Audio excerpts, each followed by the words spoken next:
영국 현지에서 15골을 성공시킨 손흥민의 동작에 대해서 크게 놀라고 있습니다. 왜냐하면 평소에 손흥민 패턴이 아닌 독특한 매우 영리한 슛을 쐈기 때문이라는 것이죠. 그런데 그것도 오늘 그런 것이 한두 번이 아니라 여러 번 손흥민은 그런 모습을 보였다는 것입니다. 실제 BBC 스포츠 등에서는 손흥민은 팀이 무승부에서 도저히 빠져나올 기미가 보이지 않자 마지막에 자신이 직접 드리블을 치고 나갔고 여기서 놀라운 동작을 구사했다고 했으며, 손흥민은 오늘 두세 골을 충분히 넣을 수 있었지만 역시 동료들은 손흥민을 놓쳤다고도 언급됐습니다. 또한 현지 팬들은 토트넘 동료인 베르너에게 화를 내는 모습도 나왔는데, 베르너가 사이드에서 계속 실수를 반복하자 손흥민이 다른 방법을 찾았다는 겁니다. 결국 오늘 손흥민의 역전골은 베르너를 비롯해 루턴타운 수비를 뚫지 못한 상황을 손흥민 스스로 해결했는데, 해당 장면에 대해서 전문가들은 매우 놀라운 반응을 보이고 있습니다. 오늘 경기에서 손흥민이 보여준 활약과 존스는 이에 대해 어떤 말을 했는지도 살펴보겠습니다. 우선 오늘 손흥민이 선발로 나오자 많은 현지 팬들은 믿을 수 없다는 반응을 보였는데요. 손흥민이 A매치에서 너무 많이 뛰었기 때문에 오늘은 교체로 나올 가능성을 크게 봤습니다. 영국 매체 디 애슬레틱은 손흥민이 루턴타운전에 교체 멤버로 나오더라도 크게 놀랄 일이 아니라며, 손흥민은 매우 부담스러운 태국과의 2연전을 치렀고 게다가 풀타임으로 몸이 피곤하다 했습니다. 특히 이번 대한민국 대표팀은 손흥민의 손가락 부상과 클린스만 경질 축협에 관한 각종 논란이 겹쳐서 손흥민 스스로 대표팀 은퇴를 암시하기도 하며 여러 가지로 힘든 상황에 처해 있었기 때문입니다. 하지만 손흥민은 이번 태국전에서 골을 넣으며 결국 원정 경기에서 팀을 승리로 이끌기도 했으며, 태국 경기 직후 국가대표로서의 최고의 리더십을 보여주는 인터뷰를 선보이며 A매치를 마무리했습니다. 게다가 런던에 돌아가 현지 토트넘의 팬들은 손흥민의 등장에 더욱더 놀라는 모습을 보인 바 있는데요. 손흥민이 A매치에서 복귀하고 쉬지도 못하며 손가락 부상이 여전한 상태에서도 수백 명의 팬들이 줄을 늘어섰는데, 이를 모두 그 손가락으로 일일이 사인을 해줬다는 겁니다. 당시 현지에 있던 토트넘 팬들은 SNS를 통해 손흥민은 촬영 내내 웃음을 잃지 않았으며 매우 겸손한 모습으로 촬영에 임했고 사인을 계속 이어갔다라고 말했습니다. 일부 축구 관계자들은 손흥민이 팬들에 대한 약속을 지키려는 초인적인 정신력으로 등장했다며, 보통 구단에서 A매치를 다녀온 에이스에게 이런 것은 자제시키는 것이 일반적인 모습이지만 아무래도 손흥민이 팬들에게 보답하는 마음으로 자청해서 나온 것 같다는 의견을 제기하기도 했습니다. 게다가 손흥민은 이번 주말 경기 역시 선발로 스스로 원해서 나간 것으로도 파악되고 있습니다. 포스테코글루 감독은 의례적으로 A매치에서 늦게 복귀한 선수들의 컨디션을 물어보는데, 손흥민은 챔스권을 다투고 있는 팀을 위해서 당연히 이번 경기에 선발로 뛰겠다고 했다는 겁니다. 그러한 정신력 가운데 오늘 경기에 선발로 나온 손흥민은 피곤한 모습은 온데간데 없었는데요. 손흥민은 오늘도 손톱으로 뛰면서 동료들에게 키패스를 제공하고 결정적인 슛도 쐈습니다. 또한 지친 몸에도 불구하고 골키퍼에게 전속력으로 달려가 역시나 압박을 했습니다. 하지만 손흥민이 쏜 슈팅 중에 골대를 2번이나 맞고 아쉽게 골을 못 넣은 찬스가 있었으며, 동료 클루셰브스키는 오늘도 윙에서 느린 속도와 드리블로 손흥민에게 어려운 패스를 보냈고, 그 때문에 손흥민은 상대방 수비에 걸려 넘어지는 등 결국 전반전에 먼저 실점을 하고 말았습니다. 포스테코글루 감독은 즉시 클루셰브스키를 빼고 브레넌 존슨을 투입하기에 이르렀는데요. 브레넌 존슨은 특유의 스피드로 손흥민과 동시에 골대로 빠르게 접근하고 있습니다. 존슨도 빠르고 손흥민도 빠르기 때문에 컷백이나 크로스 시에 수비를 무너뜨릴 수 있기 때문이죠.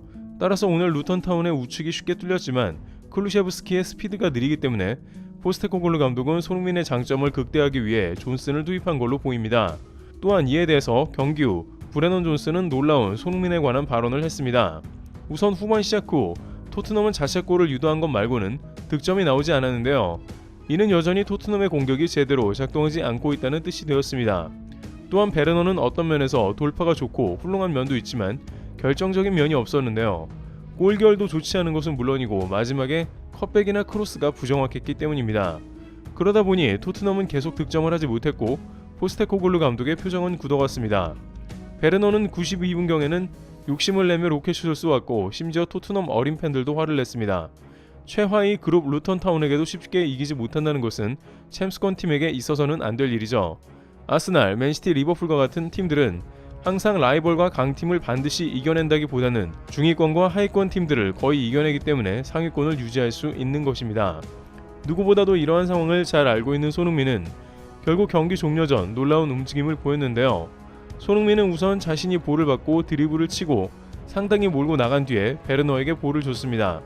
베르너는 이 볼을 받고 역시나 다소 좋지 않은 방향으로 볼을 다시 길고 깊게 몰고 나갔죠. 저렇게 드리블이 길게 되면 간결한 패스가 어렵고 각이 안 나오는데 역시나 그랬습니다. 하지만 여기서 손흥민은 베르너 속도에 맞춰서 따라가지 않고 다소 속도를 늦췄습니다.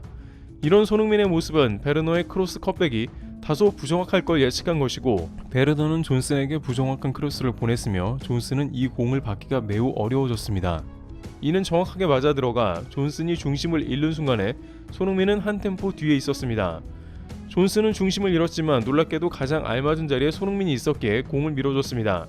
손흥민은 이 볼을 침착하게 때려냈으며 그대로 이는 결승골로 연결이 된 상황이죠. 경기 후 인터뷰에서 브레넌 존슨은 이에 대해 손흥민이 평소 같으면 앞으로 나와 볼을 받는데 자신도 손흥민이 그 자리에 완벽하게 가 있을 줄 몰랐다며 그저 놀라웠다고 표현했습니다. 전문가들은 손흥민은 오늘 부정확한 패스와 타이밍이 어려운 패스를 많이 받았다면서 이런 경우가 반복이 되자 결국 마지막에는 한 템포 늦추며 기다린 게 성공한 것이 되었고, 이는 손흥민의 경기에 대한 집념과 끈기가 결국 토트넘을 4위로 올렸다고 평가했습니다. 실제 이 골로 인해서 토트넘은 다시 4위에 오르면서 챔스권 진입을 성공했으며 손흥민은 15골을 넣으면서 자신의 역대 골 페이스 중 가장 빠른 페이스를 보여주고 있다고 합니다. 토트넘 홈페이지에는 손흥민이 오늘 골로 토트넘의 5명 레전드에 들어가 160골을 기록했다 했습니다. 그런데 손흥민은 경기 후 인터뷰에서 오히려 오늘 승리의 공을 팀 동료들에게 돌렸는데요. 브레넌 존슨이 매우 좋은 패스를 했으며 그것이 쉽게 경기를 이긴 까닭이라고 했습니다. 그러면서도 여러가지 좋은 찬스를 놓쳐 아쉬웠지만 주장으로서 감정을 드러내지 않으려 했다고 했습니다. 팀 동료들에게 지나치게 실망하거나 탓하는 모습보다는 힘을 내고 잘해보자는 격려를 한 것으로 보입니다. 한편 토트넘 소식통에 따르면 토트넘에서는 손흥민 초대형 재계약을 준비 중이라고 하는데요. 영국 축구 매체 나인미니트에 따르면 토트넘은 30대 선수를 짧게만 계약하는 게 일반적이지만 손흥민의 경우에는 아직도 전성기 실력을 보이는 데다가 토트넘의 핵심이기 때문에 앞으로 몇 년 이상 활약할 것으로 보이고 사실상 종신 계약을 맺기 위해 노력한다는 뜻입니다. 실제 31세인 손흥민이 토트넘에서 나간다면 현재 팀이 급 추락할 게 뻔해 보이기 때문입니다. 당장 오늘 경기만 하더라도 손흥민이 아니었다면 동점으로 끝나버리고 챔스권 진입은 실패했겠죠. 또한 계산에 밝은 레비 회장도 손흥민이 챔스를 진출시키면 약 6억 파운드, 1조 원까지 만드는 시즌이 되기 때문에 손흥민을 잡아두는 것이 토트넘의 비즈니스상 최고의 이익이 된다고 파악하고 있다는 겁니다. 이처럼 손흥민은 토트넘에 있어 앞으로 몇 년은 활약해야 할 핵심 자원이고 팬들에게 환영받고 있습니다. 앞으로 손흥민이 토트넘의 챔스 진출을 이끌어낼 수 있을지 이슈가 주목되고 있는 시점입니다. 트래블TV였습니다. 감사합니다.